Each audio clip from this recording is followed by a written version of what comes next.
Well, Nomura has come out with its latest note and they've highlighted how the third wave has impacted the economy. They've also suggested that while overall normalization accelerated in the month of December when we look at it versus November, there's been a slight deceleration in the month of January. And let's try and break it down for you as to what Nomura is trying to tell us in this note. Well, sectorally, what Nomura is saying is that services has been the biggest laggard and then it's been consumption.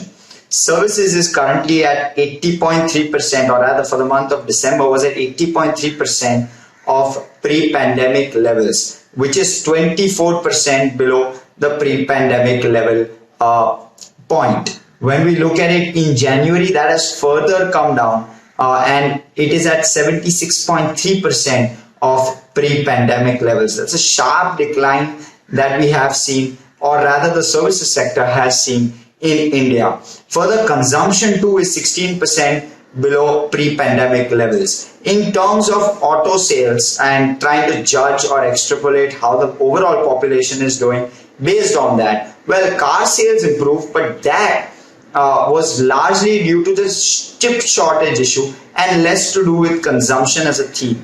The two-wheeler as well as the mass market auto, they both have fallen in terms of numbers. Tractor sales have fallen in terms of numbers, and that is largely due to the lower income groups being impacted.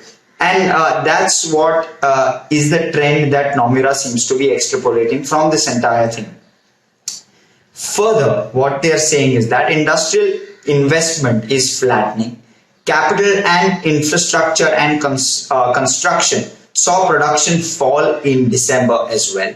And exports as well fell for the month of January. Now, mind you, exports was also driven largely by global demand, which was slightly less or rather slightly more tempered in the month of January versus December, largely driven by Omicron as well. And hopefully with regard to the former, which is capital, infrastructure and construction, hopefully that the budget capex announced should revive some of those one or most of those multiple sectors and try and push the capex cycle forward. Further, what Nomura has said is that the Nomura India Composite Index, which measures the non-agricultural GDP growth 1 month forward, has normalized since after of course increasing sharply. It had gone up, it's now normalized in the months of December and January, and it's showing weaker momentum even despite the third wave going through. So the momentum still hasn't recovered as well. On the policy front, Nomura expects the RBI to hike rates going forward. It continues to do so. Mind you, in this February MPC meeting, the RBI has not touched rates and it's maintained its dovish stance surprisingly for markets. But Nomura does expect this to reverse and go back up.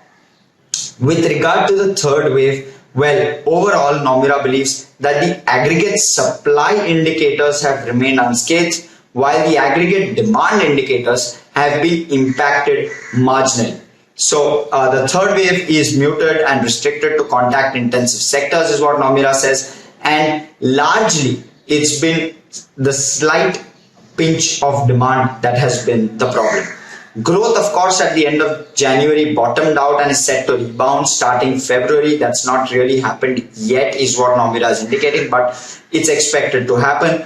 Tailwinds in terms of higher public capex as well as easy monetary policy conditions and services normalizations should help in the economy moving forward, and headwinds in terms of tighter global financial conditions, worsening terms of trade and impact on low income households, we did speak about that, could be possible headwinds going forward as well. So trying to sum up Nomura's note on how the last few months have gone for the Indian economy.